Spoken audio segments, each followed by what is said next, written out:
말씀은 속건제에 대한 규례입니다. 속건제, 하나님께 드려지는 예물, 곧 여호와의 성물을 더럽힌 죄를 속죄하는 것을 말합니다.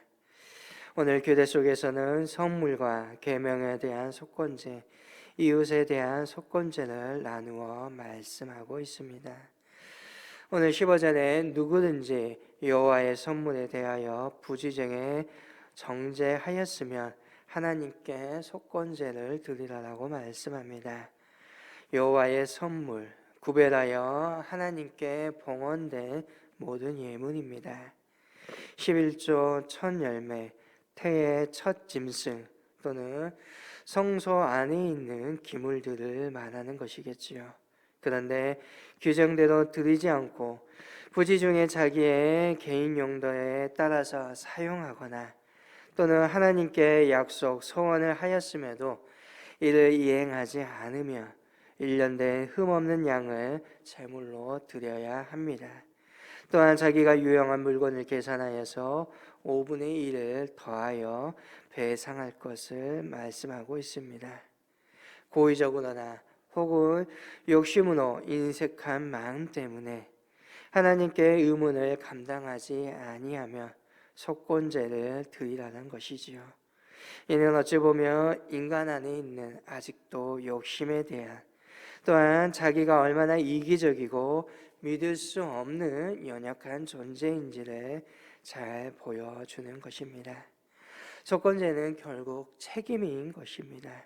얼마나 하나님의 계명에 대해서 지키며 또한 죄에 대해서 민감해야 하는지를 보여주고 있는 것입니다. 하나님의 나라와 뜻을 위하여 구별되어야 함을 이야기하고 있는 것이지요. 하나님과 우리 사이에 있는 그 언약 또는 내가 하나님께 드린 그 소원, 그것은 지켜져야 합니다. 때로는 그 약속이, 때로는 하나님께 드렸던 그 소원이 때로는 내 이익에 해가 된다 할지라도 지켜져야 하는 것이지요. 때로는 죄성이 그대로 남아있어 욕심으로 고의적으로 제가 범할 때도 있고 모르고 범할 수도 있지만 또한 제가 용납되어서는 아니 된다는 것입니다. 오늘 저와 여러분은 하나님의 것입니다. 예수 그리스도께서 십자가 위에서 구속하셨고 그의 핏값으로 사셨다는 것입니다. 그렇기에 무엇을 먹든지 마시든지 간에 저와 여러분은 하나님의 영광을 위하여 살아가고 있는, 어찌 보면 하나님께 구별되어 드려진 성물입니다. 예수님의 십자가의 은혜를 되새기면서 또한 감사하면서 우리가 하나님과 한 약속을 지키고 있는지, 또한 하나님의 영광을 위하여서 하나님의 그 거룩한 뜻을 위하여서 오늘 저와 여러분이 사용되고 있는지를 돌아볼 수 있어야 한다는 것입니다. 또한 이스라엘 자손 중에 누구든지 하나님께서 하지 말라고 명령하셨던 것 중에 부지 중에 하나라도 허물로 인정되며 그에 따르는 벌이 있었는데 이때 마찬가지로 속건제를 드린답니다. 이때 지정된 가치대로 흠없는 순양을 제물로 바칩니다. 부지 중에나 알지 못하고 깨닫지 못하고 범하였다는 거지요. 뜻으로 죄를 죄인 줄 깨닫지 못하고 지은 죄입니다. 어찌 보면 저와 여러분이 얼마나 연약하고 또한 때로는 부족한지 보여주는 모습입니다. 하나님의 법을 따른다고 하면서도 내가 깨닫지 못하고 알지 못하고 죄를 범할 수 있다는 것입니다. 그리고 그럴 때는 속건제, 제물을 드리고 제사함을 받으라라고 말합니다.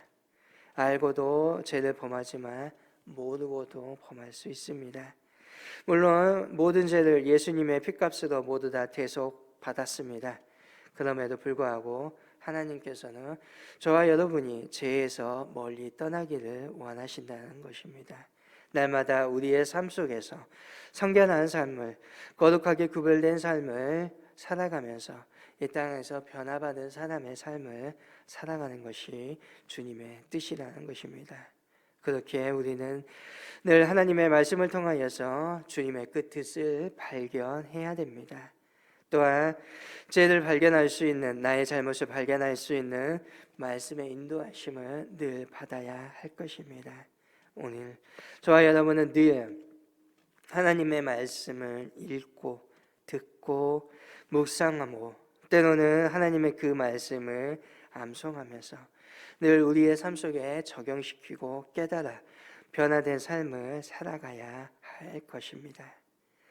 첫 번째는 이웃의 물건에 대하여 잃어버릴 경우, 처분의 경우, 이웃의 물건을 정당 잡았을 경우, 이 사실을 부인하였던 경우, 폭력으로 이웃의 물건을 빼앗았을 경우, 또한 사기를 쳤을 경우, 부당한 행위를 했을 경우, 유신문을 얻었을 경우에 대해서 또는 거짓 맹세한 것에 대해서 5분의 1을 더하여서 배상할 것을 또한 이야기합니다. 이는 이웃에 대한 모든 범죄가 궁극적으로 하나님 앞에 심실하지 못함을 기인하고 있기 때문입니다. 모든 죄악은 언제나 결국은 거짓된 행동으로 나타납니다. 사람이 범죄할 때 남을 속이고 후에는 그것을 가리려고 합니다. 하지만 모든 것을 아시는 하나님이시기에 우리는 신실해야 하지요. 이웃의 물건을 위탁받을 때 성실하게 책임을 감당해야 됩니다. 정당 잡은 것에 대하여 당보벌을 양도하거나 처분해서는 결코 안 됩니다. 남의 물건을 빼앗아도 안 되고 유실물을 찾았을 때 또한 발견하였을 때 반드시 주인에게 돌려줘야 합니다. 하나님 앞에 신실한 사람으로 또한 거짓이 아닌 진실한 삶을 살아가도록 우리에게 말씀하고 있는 것입니다. 속건제는 책임이며 속건제는 결국 배상입니다. 그래서 5장 16절에 성문에 대한 잘못을 보상하되 그것의 5분의 1을 더하여 제사장에게 줄 것이라고 말씀하고 있습니다. 또한 본문 5절에서도 그 거짓 맹세한 모든 물건을 돌려보내되 곧 그 본래 물건의 5분의 1을 더하여 돌려 보낼 것이다 라고 말합니다. 이는 하나님께서 도둑질한 물건, 거룩하게 구별되지 않은 물건을 흡양하시지 아니하기 때문이요 재난 아픈 대가를 지불해야 용서받는다는 것을 실감케 하시기 위함입니다. 또한 헌물이 하나님께 드려진 것이 땀과 노력과 희생 없이 드려지는 것은 합당치 않다는 것을 보여주는 것입니다. 또한 그 속건자의 목적은 결국 사랑을 위한 것입니다. 배상을 하라, 또한 다시금 모든 것을 돌려보내라. 그것은 하나님의 사랑의 표현이고 실천을 위한 것입니다. 가해자와 피해자가 있습니다. 피해자가 용서해야지 진정한 화해인 것입니다. 가해자 측이 아무리 나는 용서받았다고 말하지만 피해자가 용서하지 아니하며 또는 가해자가 나는 배상했습니다라고 말하지만 그 배상에 대해서 피해자가 제대로 느끼지 못한다면 그것은 결국 진정한 화해가 아닙니다. 진정한 화해는 가해자가 자신의 모든 것을 최대한 배상하며 피해자가 최대한으로 강요할 때 이루어집니다. 공의와 사랑의 정신은 어울려질 때 이루어지는 것입니다. 예수님께서도 도적질하지 말라고 말씀하고 오히려 일하여 도와주라고 말합니다. 누가복음 19장을 보면 삭개오는 이웃의 것을 탈취하였다면 4배를 갚겠다라고 고백하는 모습이 보여집니다. 결국 무엇입니까? 사랑하고 강용을 베풀어서 최선을 다하고 하나님의 공의를 이루어 가는 것입니다.